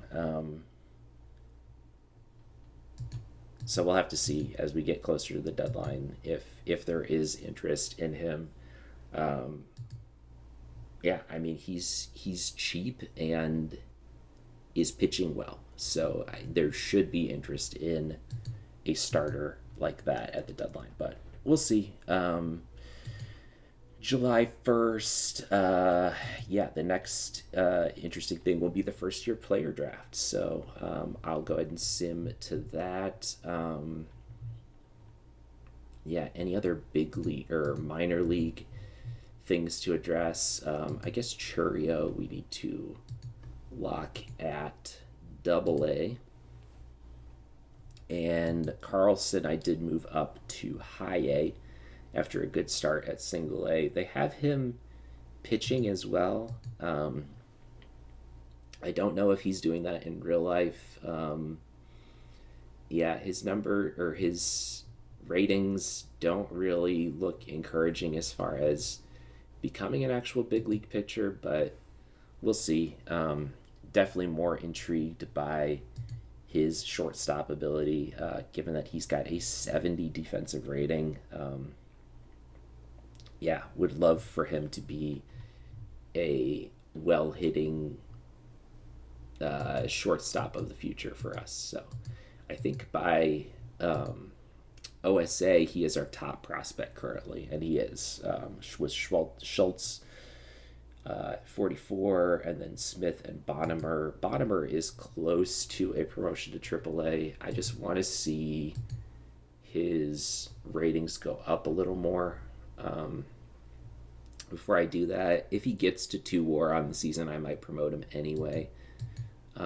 But kind of waiting for one of those two things to happen before I promote him out of AA, given that he started the year in AA. So,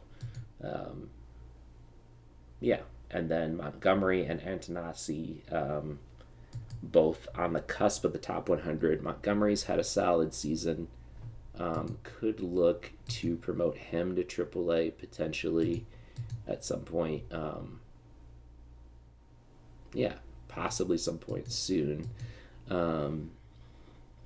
Yeah, you know what? His ratings, I look to see, like, contact is the biggest thing I look at relative to whatever league I'm looking to promote to, and I like that to be at least 45. All of his other stats are also at least 45. So I think we should be okay to promote him to AAA. And then Antanasi was already promoted to AAA and doing quite well, so maybe he will get a September call up. Or sooner if there's injuries. We'll see how the situation looks. But yeah, let's go ahead and do our minor league system, and we'll sim to the draft. So that'll be the next thing up here. It is July 11th, and yeah, we've gone 2-8 in our last 10, slipping all the way to 38-55, now in last place of the division. Kind of to be expected after trading away our best player. Yeah, gunning for another top pick in next year's draft. The Guardians, meanwhile, still, hovering around 500. They've done some interesting things with the players that they traded for from us. Austin Hayes continuing to rake for them. OPS over 1,000 in 8 games for them. So that's looking like a good trade. But then they're playing Jared Kelenic at center field despite his not good ratings there. It's an interesting move by them, and he's not hitting well either. And they're also slotting in Tanner Murray as their starting shortstop despite having a 35 rating there. He's at least hitting okay for them, but yeah, and he is putting up positive ZR somehow at shortstop for them, despite only having 55 infield range. I expect that will drop. Yeah, but anyway, we are to the first year player draft, and I did look at the players here again, and given that we have the first overall pick, got to decide right away who we want. And there's some interesting decisions to make here. My thought process for this is I would rather take a batter than a pitcher overall, just because theoretically pitching is the strength of our system. But looking at the batters that are available, we've got Gomez Gudino, who looks pretty solid overall. All the guys that I would consider, which would be him, which would be Grady Emerson, which would be Brady Harris. They all look like solid players. All would be guys that I'd consider drafting in the first round, but with the first overall pick, I want someone that, can come in and be close to major league ready. And really the only guy that I see in this draft that fits that bill is Liam Peterson. I don't love the 45 control potential, but if he lives up to that, or even exceeds that with some maybe good Dev Lab appearances. He should be good. Um, he can start in Double A with no issues, really, I think. He's got high work ethic and IQ. He played against great competition. His bonus demand is actually under slot for what we want. So um, injury proneness is normal. 4 pitch mix. Um, yeah, and I think he just makes the most sense here at number one overall. Despite the draft being fairly deep in pitching, despite some of these other guys looking potentially good, um, I'm gonna go with the pitcher here, um, and yeah, I mean he projects to be an ace if he lives up to his potential. So, and he's only 21, just turned 21. So that is encouraging as well. 60 stamina. I mean, no real. The only knock against him is that control again, but yeah, I'm willing to live with that given everything else. So he's going to be our number one pick, Liam Peterson. And I'll do the first like 5 rounds, maybe 10 on camera here, and then do the rest off camera. Um, let's see who is left. Ryan Hartwood. What does our scout say? Easton Autry.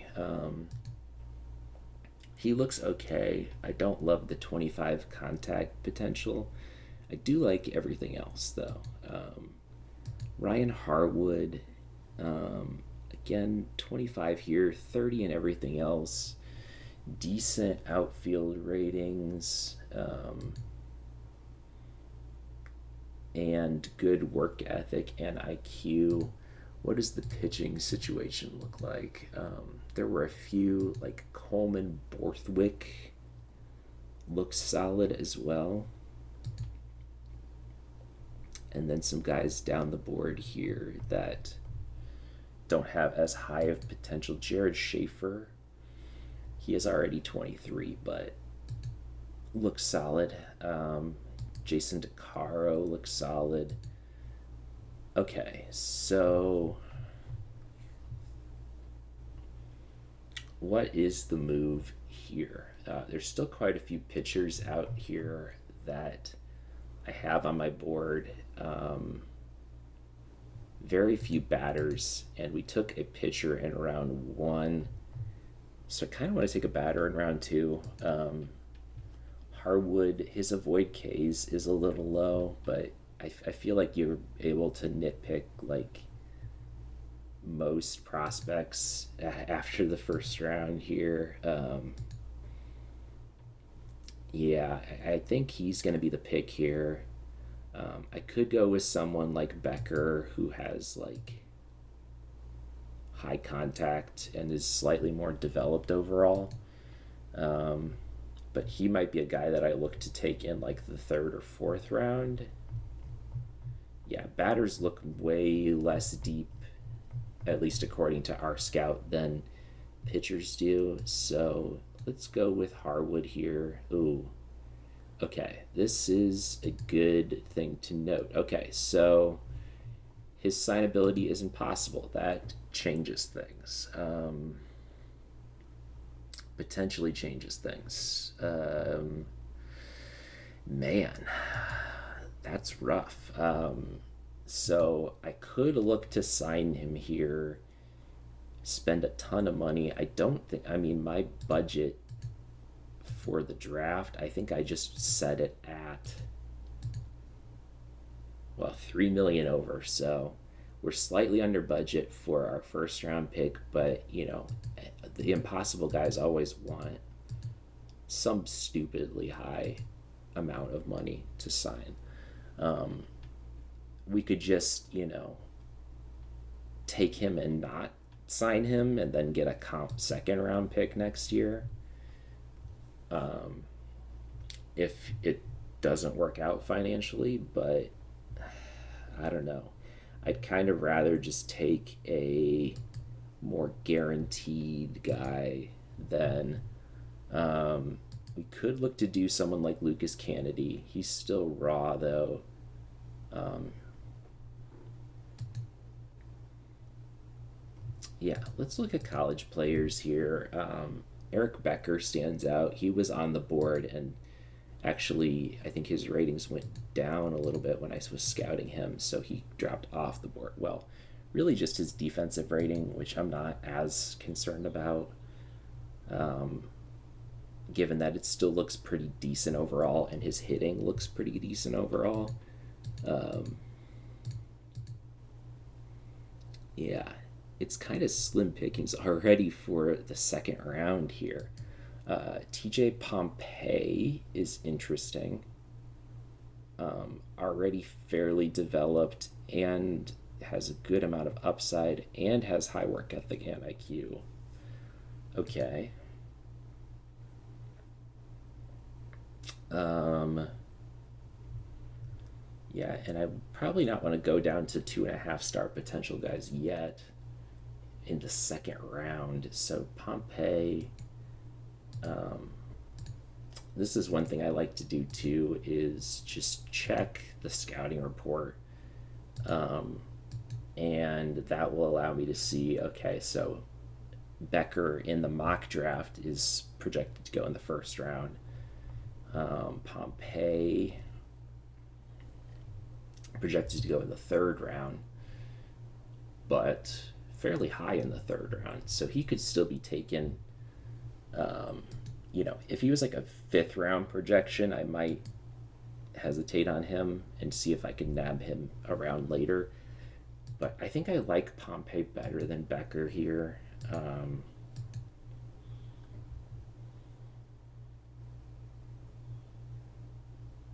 I mean, Becker is more well rounded and slightly better overall currently. Pompey has better defense, though, I believe. Yeah.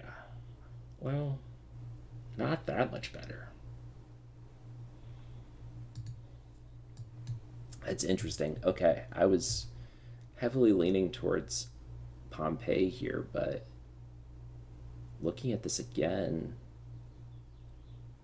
I think Becker might be the better pick.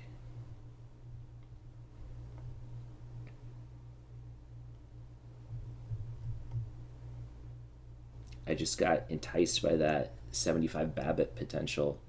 I mean, BABIP and I are significantly higher, but Becker looks like a more well rounded player, I think.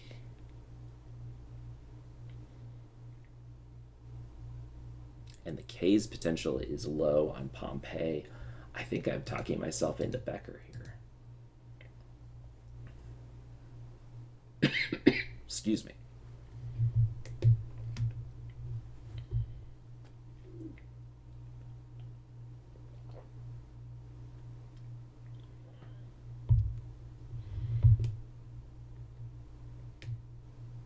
Yeah, let's go with Becker. We are going to go with him. And we'll see too. Well, what does our scout recommend? Easton Autry. I still, he looks okay, but I would rather have Becker, I think. So he's going to be the pick. All right. And Pompey's still on the board in the third round. What does a pitching situation look like? Pitchers are falling off the board as well. Okay, so what does that look like here? Matthew Dallas was intriguing. Connor Fennell was intriguing. Jared Schaefer. He is 23, but he has high work ethic and IQ.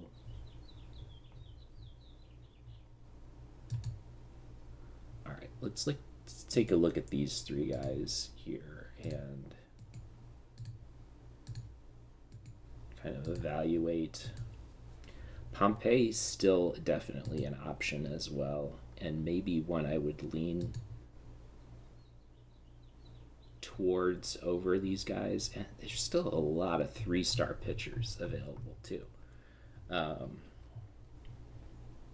So let's see. Draft pool. What have we got here? Fennel was projected to be a 2nd-round pick. Pompey, again, a 3rd-round pick, like not too far after our current pick here. Dallas, also not too far after our current pick. And then there was another guy that isn't even in the top 5 rounds as far as I can see. So, oh, maybe not. Schaefer. I think Schaefer was it. Schaefer. Let me do a quick glance through for him. Pompey, Dallas. No. So Schaefer not in the top 5 rounds. He's someone who we could look to nab maybe in the 4th.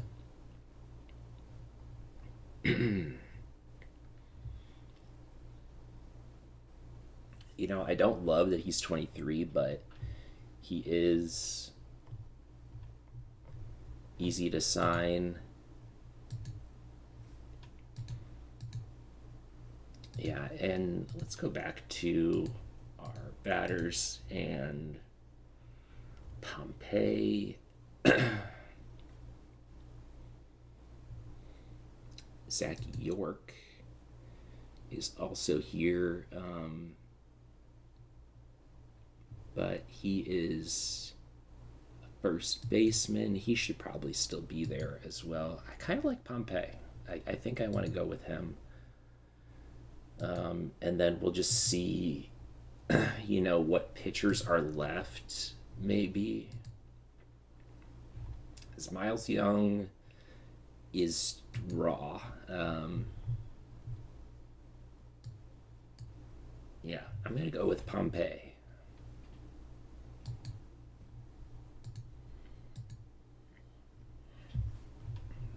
And then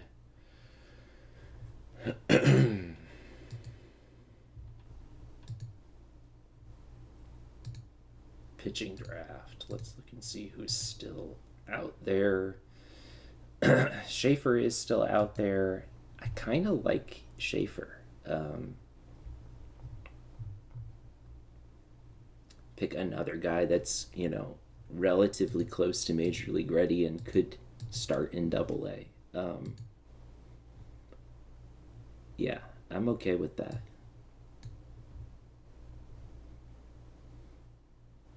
Despite being 23, I'm okay with that. All right, and then the 5th-round pick, Anthony Solis, maybe.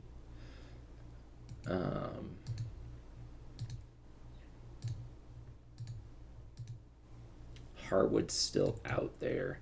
Now, I don't remember off the top of my head what round we stop getting comp picks for.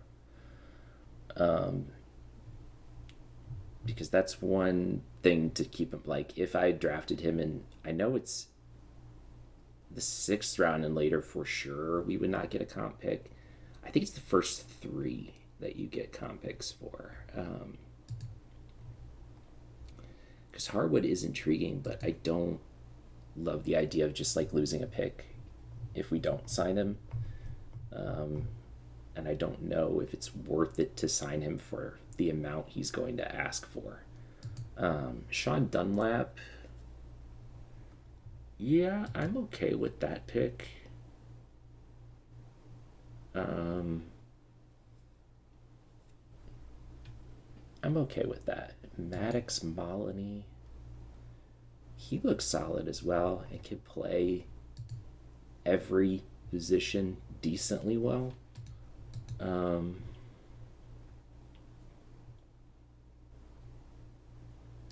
kind of like him. already at 40 contact. Yeah, and Dunlap's still fairly raw. I mean, maybe we can look to grab Dunlap in the 6th if he's still there. But Maddox Moloney looks like a solid 5th round pick. And Dunlap is still there in the 6th. I'll probably cut off the video here shortly, but Solis, I didn't even look to see. Okay, so Solis or Dunlap. We'll go until those two guys are taken, and then we'll shut off the video, because I think it's going to be one of those two here in the 6th. I do want to see here. Fennel. Yeah, neither of them projected in the top 5 rounds. So,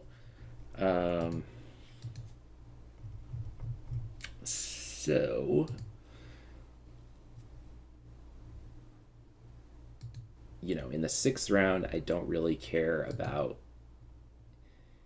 Basically, would rather have potential over current startability, but there's something to be said for having starting pitchers that look good, like Solis.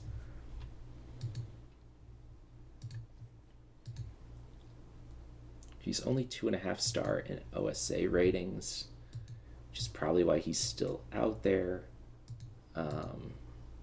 Dunlap, what is he rated? Also 2.5 stars. So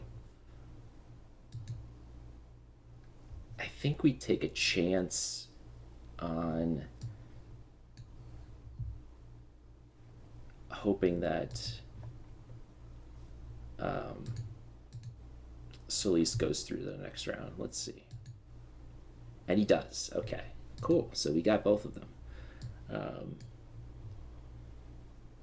So I ended up going through the 7th round. Yeah, and already there's some intriguing 3-star pitchers here that I could see myself taking. I'll do that off camera here. Yeah, pretty solid draft. I'll do a draft overview here before outright ending the video as well, so that you can see who I ended up with. So, draft is finished. I did go ahead and sim to the All-Star break as well, just so we could see that, and then we'll end the episode here after this. Yeah, so these are our batters that we drafted. There's not really a good way that I can see to sort by. I wish I could just do a descending, here's who we picked by organization, but they're just kind of all mixed in here. So, yeah, highlights. In addition to Dunlap, we got Kuzik, another catcher who's going to start at A ball and looks decent. Dominic Longo, Moloney was one of our top 5 picks. He's already signed. Ota, Chase Williams looked interesting. He's got really good defense, not so great hitting, so we'll see how he kind of develops there. And then Zach York, kind of the exact opposite, pretty good hitting potential, and then projects to be a first baseman. Yeah, not really any other position that he can play besides that. So and then our pitchers, this was a deep pitching draft. Lots of guys, in addition to Solis, who we picked. We got Brendan Sieber, who looks interesting. Lots of guys with at least 3-star potential. A few guys with 2.5-star potential. A lot of these are college age guys who are going to start in A ball. Paul Schmitz. Let's see. What does he look like? Oh, he's going to start in the Dominican League because he is German. Sure, why not? That's fine. I was like, why is he at rookie ball? And that's, yeah, I guess, yeah. Paul Schmitz is German, and he's gonna start there, sure. But yeah, really happy with the pitching um, draft, and then yeah, negotiating with draftees should come in well under slot here. Yeah, which is always a good thing. Saving money for our for Jerry Reinsdorf. Got to think of his pocketbook, man. I mean, he's 90 years old. He's getting up there, so no, he's yeah, not well loved by White Sox fans, from what I understand. I follow the Bulls a little bit as well, and I know he's not well loved by them either. So yeah, he. We'll see if Jerry Reinsdorf Jr. takes over the team, or whatever it ends up being. Yeah, at the All-Star break, we're 39-56. We are not a playoff team, barring some crazy miracle run. But yeah, we're last in the AL currently by record. There's two teams with a worse record in the NL. So we are gunning for another top pick this year. I think that's going to be our goal, and then we'll look to sell at the deadline to players that make sense to sell. So we'll see. Noah Schultz in 2 starts has done quite well. So we could look to call up some more of these guys, especially if we can find a taker for Fede. I'd love to trade him and free up another starting spot for someone in AAA. Same with Newcomb. But we'll see if there are any takers out there. So that'll do it for this episode. Episode 1. Hope you liked it. Please like, comment, subscribe, all that stuff. Yeah, this is my foray back into OOTP videos. I do still have quite a backlog of, if you watched my other series, the Oakland A's expansion team, Oakland A's, back in 26, I have, I don't know, maybe 10 to 20 videos worth of material that I just haven't edited together and uploaded. So if there's interest in that, I can do that. Otherwise, I'll probably just keep going with this series, just because 27 is the new hotness, and yeah, we're gonna keep rolling with that. So we'll see how the White Sox do in the rest of year 1 in the next episode. Probably not well, but we'll see how our guys develop. We'll see kind of how things look as we look towards the future for this team, because that's kind of where we're headed. So thanks for watching, and take care, and hope to see you next time.